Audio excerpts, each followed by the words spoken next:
Now, you may remember back in December, the government was definitely going to hold that meaningful vote on the Prime Minister's Brexit deal. Then right at the last minute, they pulled stumps and cancelled it.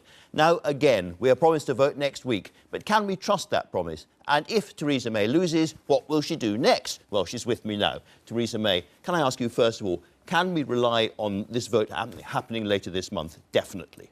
Yes. We are going to hold the vote. You said it was due to be next week. Actually, the debate starts next week, and the debate will carry on into the following week. But we will be holding the vote. We're talking about the 15th or 14th, or around that sort of timing. Yes. All right. Now, this is a vote that has been promised before. Can I ask you what, in real terms, in practical terms, has changed since December?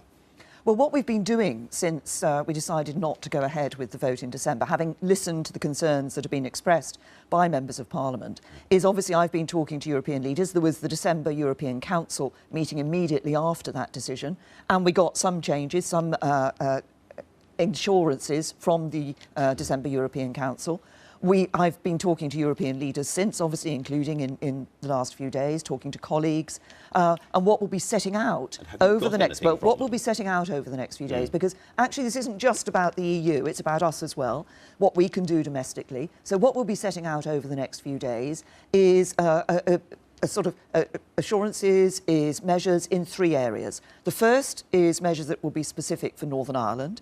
The second is a greater role for Parliament as we take these negotiations into the next stage for our future relationship. And the third, and we're still working on this, is further assurances from the European Union to address the issues that have been raised. What do you mean by a greater role for Parliament? Well, that's what I'll be setting out in the coming days, Andrew. But I've already said, as I said at the speech I gave when we opened the debate that started on this issue, that we were looking at the role that Parliament can have in looking perhaps at the mandate for the negotiations for the future. There's a number of ways in which we're looking to see how we can involve Parliament in a greater way in the future. And is this vote it? Is it the only chance MPs will get to support or oppose your deal, or you come back again and again and again if you lose first time? Well, look, the European Union's made clear and that this is the deal that is on the table. There are further assurances we're seeking from them in relation to the specific issues and concerns that members of Parliament have. But I think when MPs come to look at this vote, when they come to consider what they're doing, they need to think of the three things that I think they need to ask themselves. First of all, does this deal deliver on the referendum? Does it bring back control of our borders, laws and money? Yes, it does.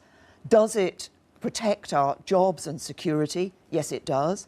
Does it provide certainty for businesses and citizens for the future? And yes, it does. So those are the three issues. Those are the three issues to be looked at. Can I ask you again, if MPs vote this down the first time, do you bring it back? I'm working on getting this vote through Parliament. It's for those who oppose the deal to actually say what the alternative is. And so far, nobody has put forward an alternative that delivers on all those issues and crucially delivers on the referendum result. It's very important for MPs that, nonetheless, to know whether if you don't get it through first time round, despite all your best efforts, and you go back to Brussels and you get some other assurances and then you bring it back again. I mean, one of your employees in Number 10 is quoted as saying you could bring back this vote 30 times if necessary to get it through. The deal is on the table. Let's look at what we've got in the House of Commons at the moment in terms of the views that MPs are taking on this deal. And remember, we've got Article 50 was triggered. We're leaving on the 20th. No, I want to see this deal go through, Andrew, and I want to see it go through when people vote on it. When people vote, well, if the deal is not voted on as this vote that's coming up, then actually we're going to be in uncharted territory. I don't think anybody can say exactly what will happen in terms of the reaction we'll see in Parliament. You could. Because well, if I can just go back to what I was going to do, which is setting out what we have in the House of Commons. What we have in the House of Commons is a Labour leadership and Labour Party that is playing politics with this, that is opposing any deal in order to create the greatest chaos that they can. We've got people who are promoting a second referendum in order to stop Brexit, and we've got people who want to see their perfect Brexit. And I would say, don't let the search for the perfect become the enemy of the good. Because Right. the danger there is actually we end up with no Brexit at all. I've asked you, I think, 3 or 4 times whether you'll bring back this vote again and again and again, and you haven't answered me, which leads me to assume that you would bring it back again and again and again. Andrew, what I'm doing, you're saying what happens if. Yes, yes. What I'm saying is Reasonably, let's actually remove the first if, and let's get this vote through the House of Commons. Well, that's what you like to do. Now, That's what I'm working for. That's what I'm working for with colleagues. And I'm listening to colleagues and will be continuing to talk with colleagues over the coming days. And crucial to these conversations, I assume, is whether or not Britain gets its own independent exit mechanism from the backstop, or else a time limit to the backstop. Is that the essence of what you're trying to get out of Brussels? The key concern that members of Parliament raised on the backstop was the concern that it could become permanent or it could become indefinite. And they need to know that it can be replaced if it's put into place. Now, we and the European Union are very clear, this has been reiterated, it was reiterated at that December Council, that this is not intended to be used in the first place, and if it is only temporary. But it's that concern that maybe there is some way in which it could become indefinite. So ensuring that we actually get the future relationship in place to replace the backstop if it's used is a crucial element of this. We say, the European Union say, that's what we want to do. It's making sure that we can give people the confidence that that will be delivered. Since we're talking about the backstop, all this ghastly jargon all around the place, but since we're talking about the backstop, what we also know is that the Irish government has said they will under no circumstances put up a border. We know the DUP and Northern Irish politicians won't put up a border. There is not going to be an Irish border, and therefore why does there need to be a backstop? Well, first of all, we're very clear that we will do everything, whatever the circumstances, everything in our power, not to have a hard border between Northern Ireland and Ireland. But what you have to, well, you say, well, it won't happen. Actually, no border doesn't happen simply because people sit around saying, well, we won't have a border. Actually, but it only happens if people put it up, and nobody who could put it up will. But it's about more than that. It's about businesses knowing what they do. So if you're in a situation where you're operating different tariffs, how do businesses deal with that in terms of customs and matters going across that border? So actually, as ever, this isn't just about aspiration, it's about practicality. And that's the point. It's about making sure that we can guarantee that there will be no hard border. That's important to us. Northern Ireland is part of the United Kingdom. Sure. We owe it to the people of Northern Ireland. When you first sent the letter triggering Article 50, you said to the EU that you wanted and expected that by now we would have a comprehensive agreement on the relationship going forward, the trade agreement. That hasn't happened. That's been a failure, hasn't it? No. For legal constraints, the EU can't sign a legal trade agreement with us until we're outside the European Union. With respect, it's more than that. It's very, very vague and very, very waffly. It is, in Jeremy Corbyn's words, a blind Brexit. No, it is not. What we have in the political declaration, which sets out, is a set of instructions, effectively, to the negotiators in the next stage. And it is more comprehensive, it's more ambitious, it's an unprecedented degree of relationship. And people focus on trade, but also on security, which is hugely important to us. It's about protecting jobs and security of people here in the UK. Right, all of that, but listen to the language. Here's on trade in goods what the political declaration says. The parties envisage having a trading relationship on goods that is as close as possible. When it comes to border checks, the parties envisage a spectrum of different outcomes. It could hardly be more vague and waffly than that. It's almost meaningless. Andrew, I'm sorry. What you haven't read out, of course, is a section that says there will be no tariffs, there will be no restrictive quotas. There's a whole range of areas which are very specific none of it guaranteed. about the future. Well, this is the set of instructions to the negotiators for the future. That needs to be turned into legal text. That can't be done until we've left the European Union.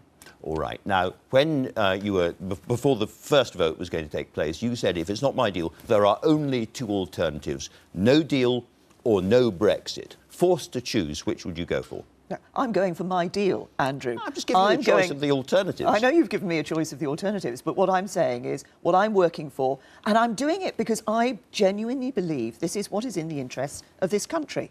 I believe it's in our national interest to leave the European Union, to deliver on the referendum, but to do it in an orderly way, to do it in a way that gives certainty to citizens, EU citizens here, UK citizens living in Europe, that gives certainty to businesses. I think that's important. That's what this deal does. Delivers on the referendum, protects jobs and security, gives certainty to businesses and people. Well, that was your phrase, no deal or no Brexit. Let's peer ahead a little bit into the future. We know your views on a second referendum. You're not a personal enthusiast for that, but also you're a parliamentarian and your authority comes from Parliament. If the House of Commons votes for a second referendum, would you implement that as Prime Minister? In my view, there should not be a second referendum. Now, but if Parliament says that's what should happen... Let's just look at what you're saying in terms of Parliament having a second referendum. As I said earlier, what we see in Parliament is some people who are advocating a second referendum because they want to stop Brexit. Now, we've also got some people, on the opposition, the chairman of the Labour Party, Ian Lavery, has said that this would be disrespectful to those people who went out and voted leave. It would divide our country. It would, I believe, and practically... Actually, you couldn't get a referendum in time before the 29th of March. You'd be talking about extending Article 50. We're already nearly 3 years from the vote to leave the European Union. I think we should be leaving the European Union and delivering on that vote. All of those things and all of may those be true, reasons, but if Parliament did it, would you actually implement it, is my question. You're Prime Minister, Parliament has said, we want a second referendum, you're against it. What do you do? What I do in the first place is try to ensure and persuade people that actually going for a second referendum is not the way forward for this country. It's not the way forward because it is disrespecting the vote of the people. We understand your view, but disrespecting the vote of the people. But obviously, what about disrespecting the House of Commons? I mean, if they say this is what we want, surely as Prime Minister you have to do it. The House of Commons obviously will come to its view on these things. At the moment, we've got different views across the House of Commons. We've got people who want a second referendum to stop Brexit. Sure. We've got people who are trying to use various means in the House of Commons to stop no deal. My message to anybody who doesn't want no deal is actually you have two alternatives. You can have no deal or you can have a deal. And actually the deal that's on the table is the deal people will be voting on. Nonetheless, if the House of Commons decided either that they wanted to extend Article 50, you mentioned that yourself, is that off the table completely as far as you're concerned, or would you ask for an extension of Article 50 so we could sort this mess out? No, this isn't about... Look, no, you wouldn't. Let's be clear about the situation that we're in. There's lots of people talking about all sorts of things that could happen. Yeah. Extend Article 50. Actually, I think it's only the government that can extend Article 50. Extend Article 50. Have a second referendum. Do this. What is this about? Actually, it's about not confronting the decision that we all have to take. And the decision that we all have to take is a very simple one. Do we want to deliver on the referendum? Do we want to bring back control of our borders, laws and money? Do we want to protect jobs and security in this country? Do we want to give certainty to businesses and people? And if the answer to all of those questions is yes, which I believe it should be, then there is one way forward, which is to ensure that we leave with a good deal and there's a good deal on the table. Okay, well, let me explain why I've been going through the alternatives, which is you have your deal on the table. It's almost certain. We may all be wrong, but it looks very like you don't at the moment have the numbers to get through the House of Commons on that deal. If that deal falls and all the alternatives we've talked about also fall because you won't implement them, then we are heading, day by day, week by week towards no deal, something you yourself have described as chaotic and your ministers are clearly very worried about. Surely it would be utterly irresponsible to take this country to no deal. And many people who know you quite well say, do you know what? Theresa May deep down will not take us to no deal. She will find a way to avoid that. I've always said that no deal was better than a bad deal. What we have on the table is a good deal. You're not quite answering my question. You are taking us towards no deal. But the of course you want to win Andrew, your vote, but if you don't win your vote and you've ruled out all the other alternatives, you are taking us towards no deal, something that could be really, really damaging to an awful lot of people in this country. What is in the national interest, what is best for this country is to leave the European Union with a good deal. The good deal is on the table. There are concerns about it. I'm continuing to listen to colleagues and will continue to talk to colleagues about this. And we're continuing to talk with the European Union about the further assurances that can give members of Parliament the confidence of knowing that they can support this deal. Because it is a good deal that's on the table. It does all the things that I've talked about, delivering on the referendum and so forth. What is important, I think, is when members of Parliament come to look at this, that actually they recognise the responsibility. You know, Parliament overwhelmingly voted for a referendum. Parliament voted to trigger Article 50. Parliament, by a majority, voted for the EU Withdrawal Act. But they don't like your agreement. There are consequences. They don't like your agreement. No, there's concern about a particular aspect of the agreement, which is around this issue of the Northern Ireland backstop. Actually, there are, 585 pages of withdrawal agreement, a lot of which is about giving certainty to businesses. But if you're a business... There's crucial bits, they don't like it, and you're trying to renegotiate that at the moment. What I'm looking for the assurances for people. But what I'm saying is it's important to recognise what this is about. People focus on the backstop, but actually within that document are all the issues which, if you're a business with contracts in the EU that go beyond the 29th of March, what happens to those contracts? Are you still able to sell those goods under EU law? All those sorts of issues really important, that are really important for people. There are quite a lot of that we're addressing. There are quite a lot of your critics on your own side who say that they might well support your deal if you were then going to stand down and let somebody else renegotiate the rest of this afterwards. In order to save your own deal, would you stand down as Prime Minister? What I've been clear with my colleagues, I was clear before Christmas with my colleagues, that two things. One, I'm not going to call a snap election. And secondly, that I'm not going to be leading the party into the 22 general election. But what colleagues have said they want me to do is to deliver Brexit, which is what I'm working on doing, and also deliver on the agenda that I set out when I first became Prime Minister on the steps of Number 10. And there's lots of that. And that is why, for example, tomorrow we're announcing our long-term plan on the National Health Service. Which I'm just about to come on to. But Theresa May, Prime Minister for a few more months or a few more years? No, I'm not going to play that game, Andrew. What I've set out... No. All right. Did my best. Well, let's turn to the NHS. Now, there are three major targets in the NHS which are crucial to it. There's the 4-hour A&E target, there's the 2-month cancer treatment target, and there's the 18-week waiting list target. And during your time as Prime Minister, none of those targets have been met. Are they going to be met in future? Yeah. Let me just sort of stand back and say what we're doing in relation to the NHS, and then I'll come on, if I may, to the issue of the target, because it feeds into to what we're doing tomorrow. What we did in the summer is we announced that we are giving the biggest cash boost to the NHS in its history. That enables the NHS to come up with its 10-year long-term plan. Now, this is crucial for ensuring the sustainability, ensuring the NHS is there for us in the future as it has been in the past. And there are key areas within that plan, so making sure we have the best maternity care in the world, giving babies a best start in life, ensuring that we get better at preventing, detecting and treating conditions so that we improve the outcomes on conditions, and managing better between health and care in relation to people's old age as people age, making sure they can live independently for longer and live healthier lives. Now, what we've seen in the NHS, and the reason why I wanted to make sure that we looked at this and did this, is that, yes, we are actually within those targets. We're seeing more people. We're treating more people. But because the demand... No, we're not. We're slipping against the targets because despite the fact that we're actually doing more, the demand is outstripping that. That's why we needed to take a look. That's why we needed to put the extra money in. That's why we needed to say in the future. But what the extra money enables us to do, what the long-term plan enables us to do, is actually to step back and say, how do we ensure that the NHS continues to be one of the best health services in the world? That's what we'll be announcing tomorrow. Why are you cutting funding for public health? Yeah. What we're looking at in relation to the NHS... You are. Well, you announced your account just before Christmas, and according to the Health Foundation, £1 billion nearly since 2015 have gone out of public health. That's stopping people smoking, drinking, eating too much and so forth. Absolutely essential. Good money, which avoids much bigger spending on cancer and so forth in the NHS down the street. Why are you cutting it? Let's look at what I've just said is one of the areas that we're going to be looking at in the NHS long-term plan, which is about improving outcomes for conditions. That's as much about prevention and early detection, early diagnosis, and then treatment and recovery. So prevention is part of what we're looking at within the NHS. But you're cutting the funding for it. No, but Andrew, what you're saying to me is that there's only one way in which you can address a particular issue. As you may have known from the conversations we've had over time, that is never the case. There's public health funding that is dealt with, and there's a role for local authorities in some of this as well.